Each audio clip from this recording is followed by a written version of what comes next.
welcome in here, everybody, to 12 News Connected. Jacob Albrocht, Adrian Campa. Adrian, we are trying to catch our breath a little bit from yesterday now into today, and hopefully that catching of the breath is being shared by our fire crews and everybody working so hard to get containment on what turned out to be a pretty bad fire day. You know, unfortunately, we had a pretty large, devastating wildfire that's still in progress at this time.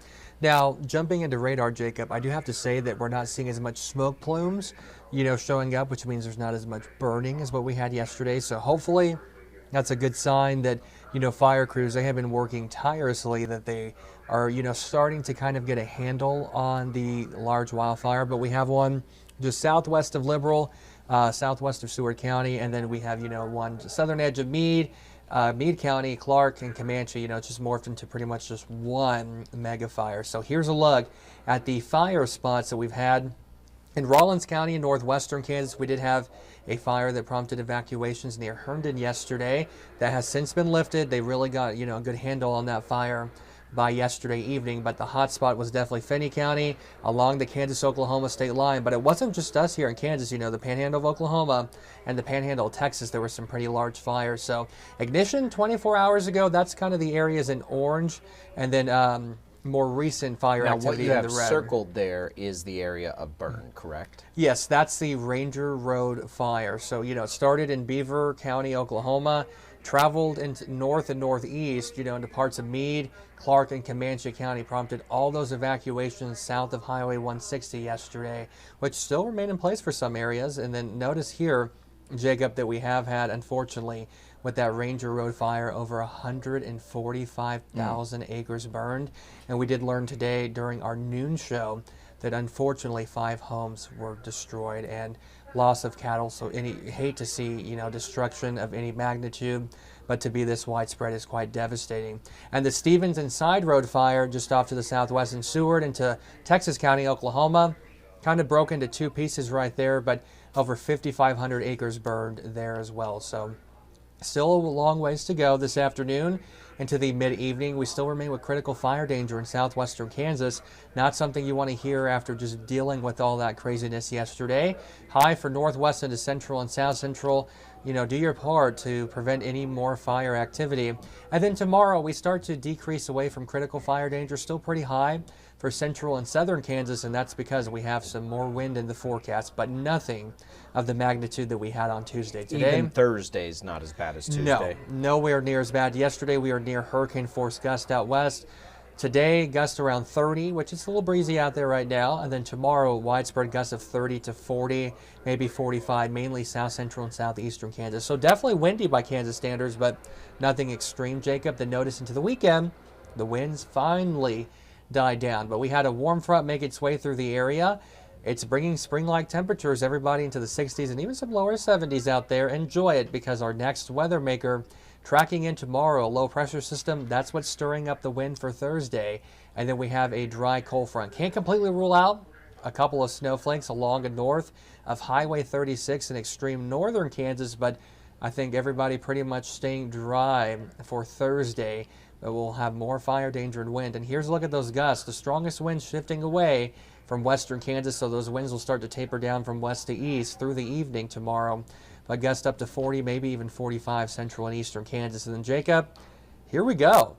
Look at that huge change in the weather Humidity pattern. there, perhaps? It's going to be dry. Okay. A little tiny bit of surface low-level humidity that we could squeeze out some snowflakes. But highs dropping on Friday into the 30s and 40s, which is funny, though. Our average high this time of year, 49, so a high of 46. It's really not that crazy. It's going to feel cold. It's going to feel very, very cold. And with this fast-moving system, notice here on Future Track, Friday night, 11 p.m., even some blue showing up over Wichita. So we'll have that latest timeline, any possible impacts with that system, and then the feels-like temperatures, those are even colder than what we're forecasting for the highs. Hopefully helps with the fires. Hopefully it does, at but this point. Notice a lot of it wasn't falling over the areas that are dealing with the big fires. But we'll take anything that we can get at this point, but you won't believe how cold the feels-like temperatures will be by week's end. It'll be shock to the system, Jacob, but we'll have that coming up today at 4 and an update on where we stand with radar in regards to those active massive fires. We'll be watching them. Hopefully today's better weather will help those crews get a handle on things out there. All right, Adrian, we'll talk to you again at 4. We're going to take a quick break. Come back. We'll take you to the scene of one of those fires right after this.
And of course, we've been tracking the Ranger Road fire all day. This afternoon, I want to point out a very specific image. You notice behind me, looks like nothing happened, like there wasn't a fire at all. But as we key in over here, just across the street, this entire section of land completely under flames. You notice it's black right there. This is kind of the stuff that the firefighters were battling. One more thing that's important to point out, though, you notice fire crews still out this morning. They're keying in on some of these hot spots. This one is probably not on the high priority list for them, but it's still something to keep an eye on. You notice flames right here, smoke right here along that fence. A lot of that post probably was much higher before today.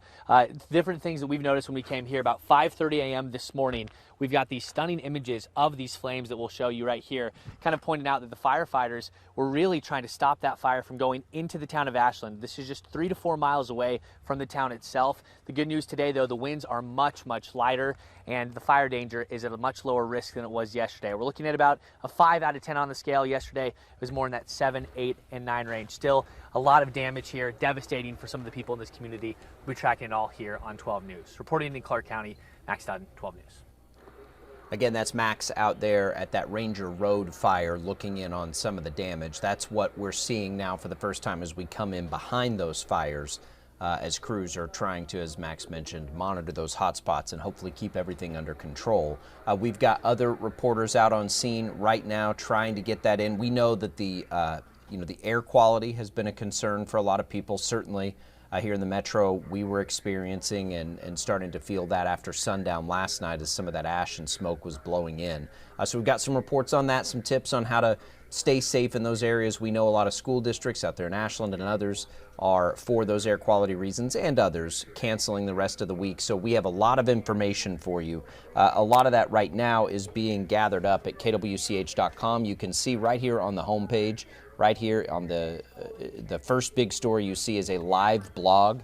That's where a lot of this information is coming in at the moment. And then we have some other stories right there in the scroll. If you can also go up and click our news section, and you can get some of these stories as well. But that headline right there, there's the Ashland Schools notification. But that live blog, which is right there on our KWCH homepage, is a great resource for you to follow up on. In some other news, we're following some news out of Topeka with state lawmakers that will follow. One that is making some rounds here lately is this right here, Rashi Rice. They bring it back around, and they toss it to him. It's Rice cutting through, and he's in the end zone for a touchdown. We do have a flag down. A flag back at the line of scrimmage. Now, we've seen this woman, who's the mother of his children, go on social media and accuse some of these things. Now we know there is a court case. Rice is already being investigated by the league because of the social media post made. Now there is a lawsuit attached to it. So we're also following and getting the latest on that too, as it pertains to the Kansas City Chiefs. So a lot going on around the newsroom today, around the sports world, and certainly with our weather department. We will get you all caught up on everything coming up on 12 News at 4 and 4:30. 5, 6, 9, and 10, the very latest live reports from the scenes of these fires. It's all coming for you on 12 News. Thanks for being here with us right now on 12 News Connected. We will see you in a little bit on the air.